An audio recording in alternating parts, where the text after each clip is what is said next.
think anyone has to be excused, though some of us are more distant than others. The adoption of the minutes. If I can get my municipal planning meeting instead of council. The minutes of August the 5th were circulated. Yubi moves as circulated. Yes? No questions? Okay. Any discussion? All in favor? That is passed. Are there any post-agenda items for MPC? Seeing none, can we have an adoption of the agenda, please? Lionel moves. All in favor? That is passed. The permitted development report, permitted use report was circulated. Are there any questions concerning that? If not, we'll accept it as information and move on to our first subdivision.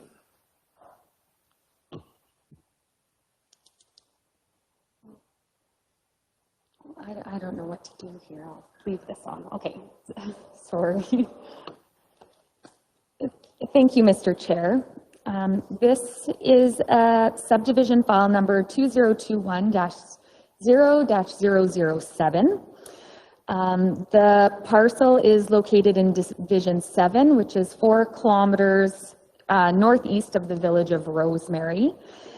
The proposal is to subdivide a 7.6 hectare portion from the northeast of 172115 to be consolidated with an existing subdivision, plan 0514427 lot 1 block 1. There is a drainage ditch on the west boundary of the proposed subdivision and a wetland on the south boundary, which effectively cuts the proposed parcel off from the remainder of the farmland. This proposal does meet the requirements of the land use bylaw. We did circulate it to adjacent landowners and affected parties, and no concerns were heard. So staff is recommending that the subdivision be approved. Municipal reserve would not apply in this case because it will be consolidated, and so there will just be one parcel out of that quarter section going forward. Okay, thank you. Any questions or concerns, comments?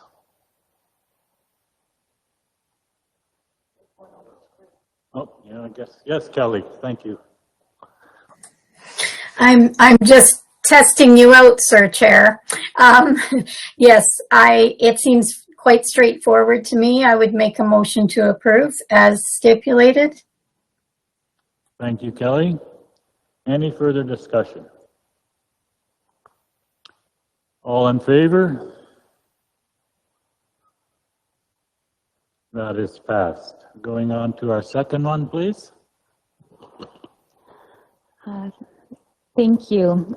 This is subdivision file number 2021-0-008.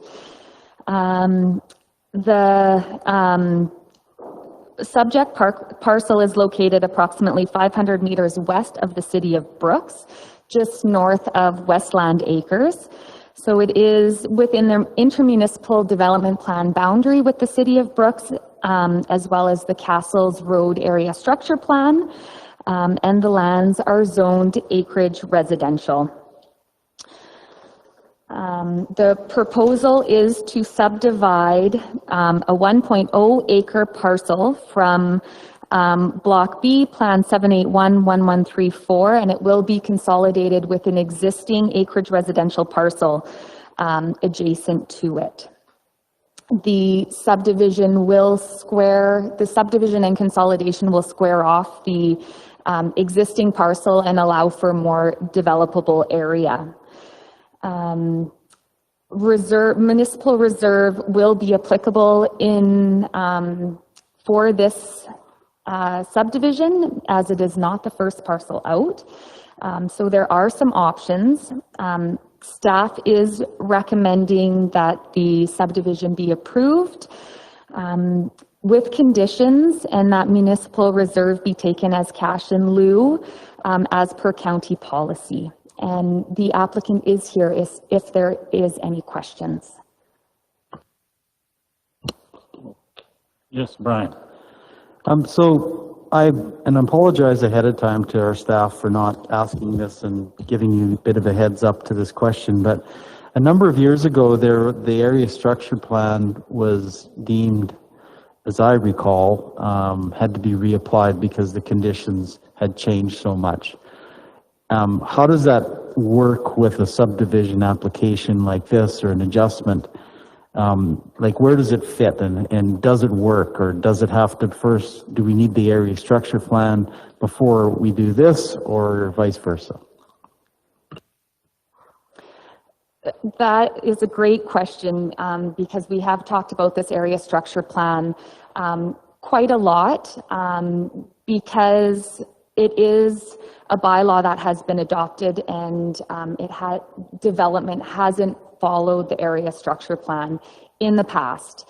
And I think that it is important to follow the rules and the policy that's laid out within the area structure plan. In this case, because the existing subdivisions happened contrary to the area structure plan, and this is a boundary line adjustment that helps square off and make sense in this area, that it is recommended by staff that we go ahead, because no new lots are being created. Going forward, any new lots that would be created, or any significant developments, then an amendment or a new area structure plan will need to happen before that can be allowed. So just so I'm clear, so this doesn't put us offside but there still has to be an area structure plan update, reapplication, whatever, before there can be any development on this parcel. Am I clear on that then, or? Well, this subdivision isn't offside because there's no new lots being created, because it's a subdivision from a parcel that will be consolidated into an existing parcel. So because no new lots are being created, and we're working with the existing development in the area, it can follow along with the current area structure plan. So development will have to follow the policy of the area structure plan that is in place.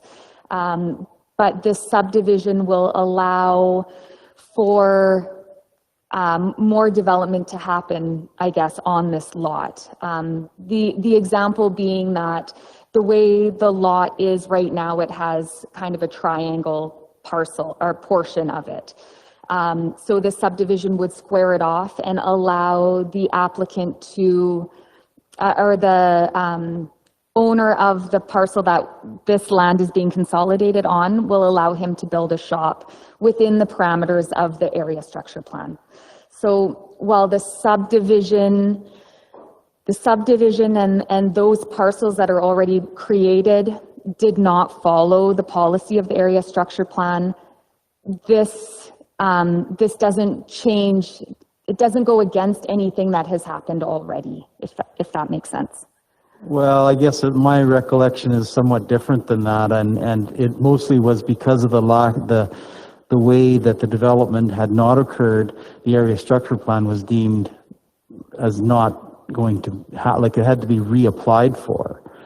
So maybe I'm out to lunch here, but that's what I remember as far as this parcel. So I'm just curious how we can go ahead with development when we don't have an area structure plan that's been adopted by council. Like there was one, it was, and don't ask me the dates, but it's several years ago that we deemed that we had to I don't know what the term is, but we couldn't follow through with it. And there needed to be reapplication in order for all the boxes to be checked in order for this to be done. And some of that was, as I recall, just the geotechnical stuff, because it's on septic. Some of the stuff just wasn't, it needed to be updated. It wasn't that the format was incorrect. It was just some of that information needed to be current and follow the guidelines of what the regulations are from the province. And so I'm really struggling with, okay, being in favor of this, although I do support what's the intent. I just don't think we can go ahead and offer this as give the impression that the developer can go ahead, when really we need the area structure plan to work with this. So I don't know. I apologize for not sending you an email beforehand, Maria, in order to so you had the chance to maybe address the area structure plan. Okay, thank you. I think this area, or in 2019, there were some area structure plans that were rescinded, and I'm not sure if that's where that's going. This one was not rescinded. This one is still in place. So development does need to occur within those parameters of the area structure plan. There has been, there is another development on this parcel that has not, that still has a development agreement in place, and so lots have not been able to be sold because the developer has not met the requirements of that development agreement. These lands that are to be subdivided and consolidated are on the same parcel, but it is in a different area. So north of Westland Acres, there's 5 lots that had been subdivided, and those were subdivided, I believe, in 2015. Those happened contrary to the area structure plan. While those lots were subdivided, they still remain in the spirit of the area structure plan, but they don't follow exactly. So this would just be kind of going along with in the spirit of the area structure plan. The development that is, or the subdivision that has happened on that parcel in the past will hopefully be able to go forward. But I think these are two separate areas of that parcel and 2 separate items to look at, I suppose. Go ahead, Jeff. Yeah, Maria is not wrong when she says we've discussed this area structure plan quite extensively, and I think she's done a good job in clearing it up. That we're speaking of probably 2 different subdivisions and developments. I think the subdivision, like Maria mentioned, that Councillor ADJOURN's referring to, is a subdivision that was approved. Fee simple lots were created and titled. However, the construction of municipal infrastructure has not yet been accepted by the county. So the caveats on those lots do not allow for development to occur on them. This area structure plan is still in force and effect.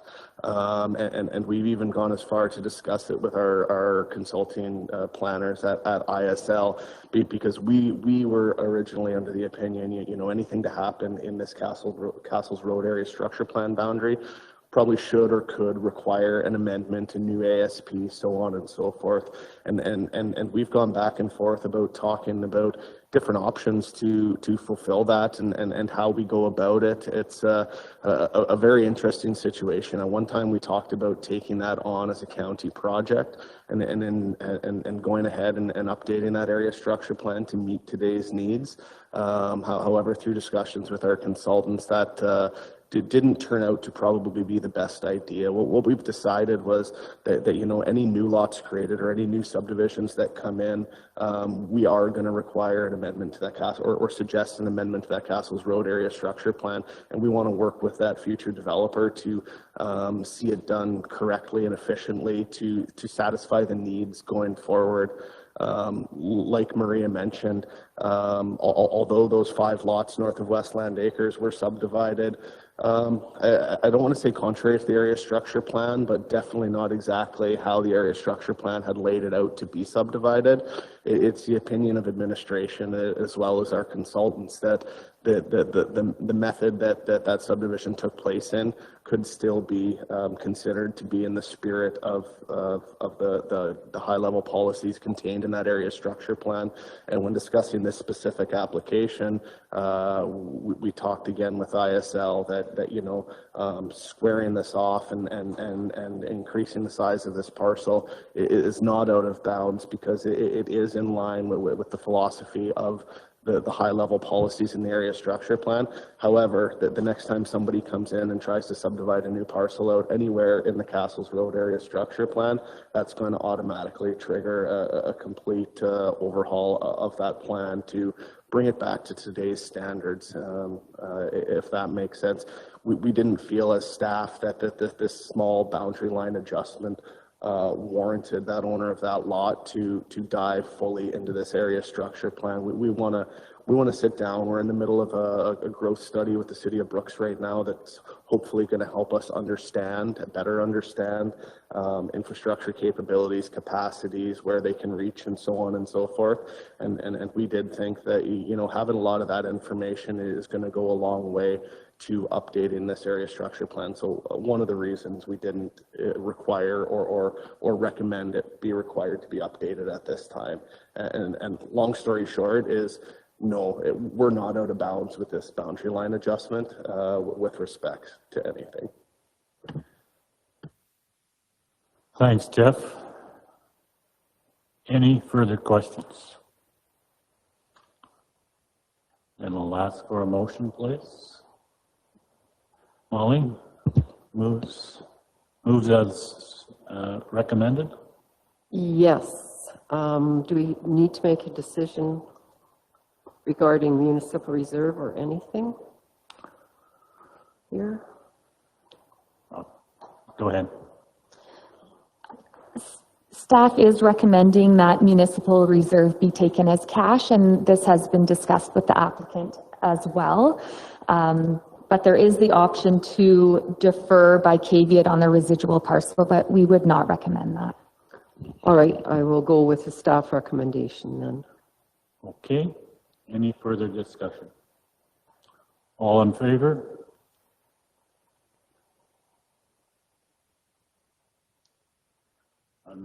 Just put your hands up again if you are, please. Thank you. Okay, that is passed. Going to item number 7.3.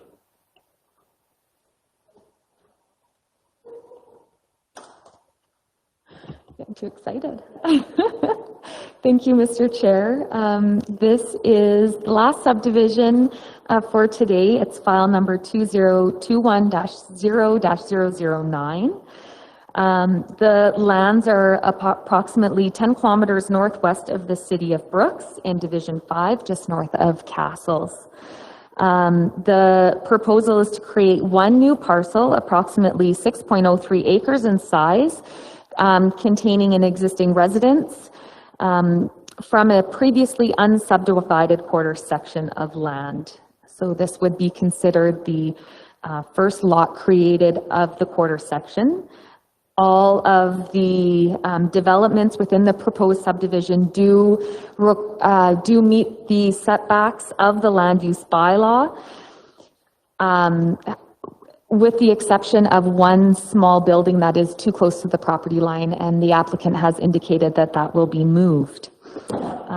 This application was circulated to adjacent landowners and affected parties, and there were no concerns, and so staff is recommending that this subdivision be approved. with conditions. And sorry, municipal reserve is not applicable in this subdivision because it is considered to be the first parcel created. Okay, thank you. Anne Marie?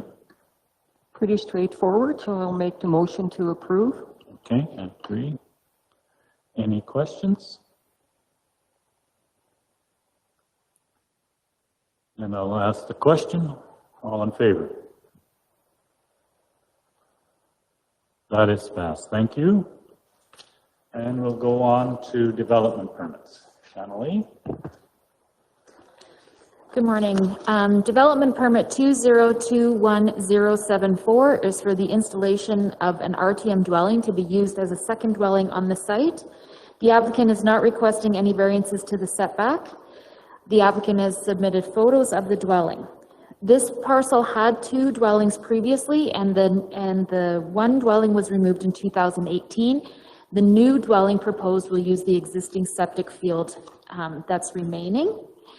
We are recommending the standard $5,000 security deposit. There was no issues from staff, there was no response from adjacent landowners, and we're recommending approval with conditions. Okay, thank you. Questions? Anne Marie? Just so I know, where do they get their water from?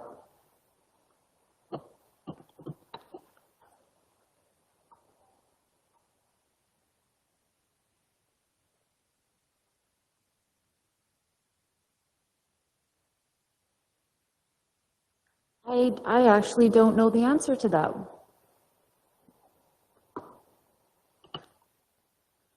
Don't think it's going to make a difference on our decisions.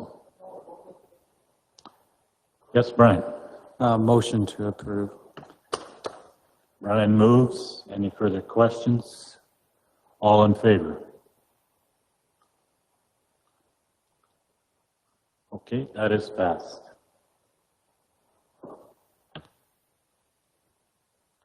Going on to number 8.2. Development permit 2021-077 is for the construction of a solar facility. The AUC approval was received on July 14th, 2021. The project is 120 megawatt solar. They will have 200 employees for construction during the time of construction. The site plan meets all the applicable setbacks for the perimeter of the project and the road allowance inside the project. However, they are requesting a variance to the setback of the interior property lines. There was no issues or concerns from staff. There was no response from adjacent landowners. We're recommending approval with conditions, and the Latham Solar team is here to answer questions. Okay. Welcome. Would you have anything further to add at this time? Just wanted to introduce ourselves. Sure. Yeah, thanks for having us. I'm David Whitehead, Manager of Project Development with Greengate Power, part of the Latham Solar LP team. I've got my colleague Alice Sang here as well as part of the development team.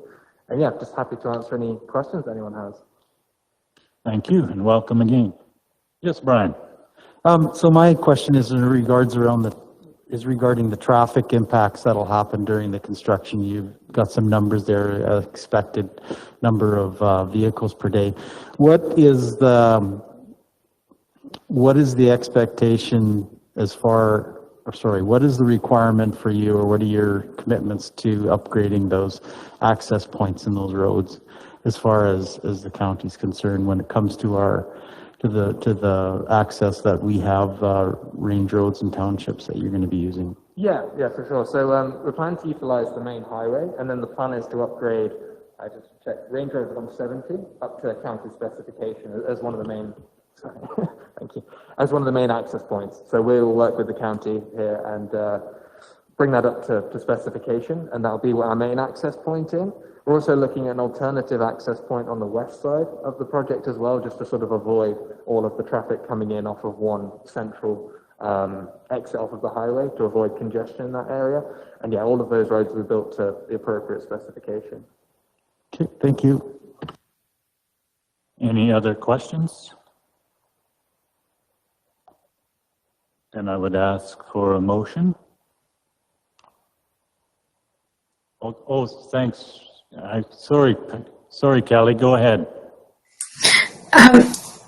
It's not a really big one. I was just wondering if the management team had a timeline that they are thinking about construction start.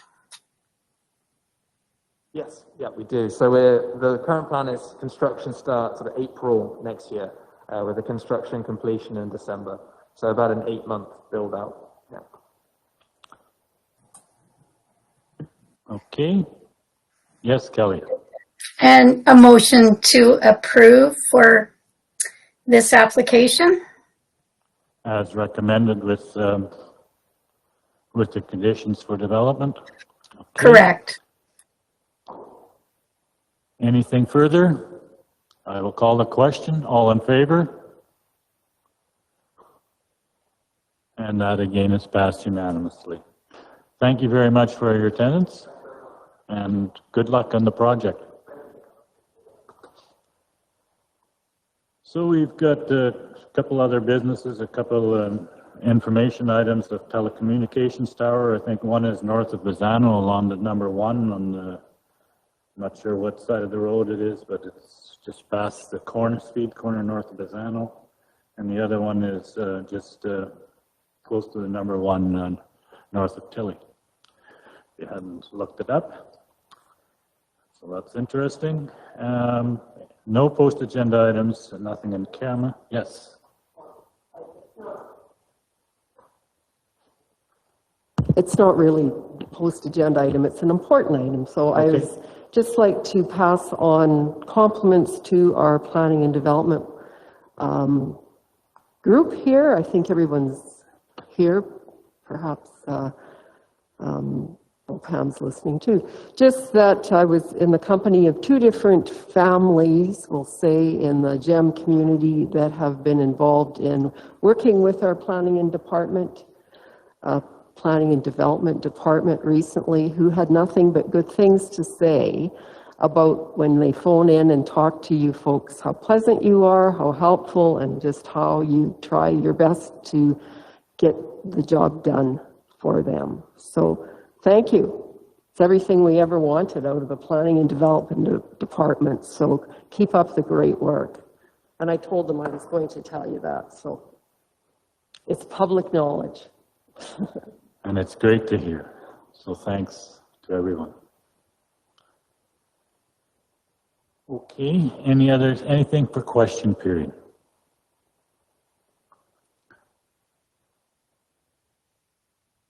Then I will adjourn the meeting.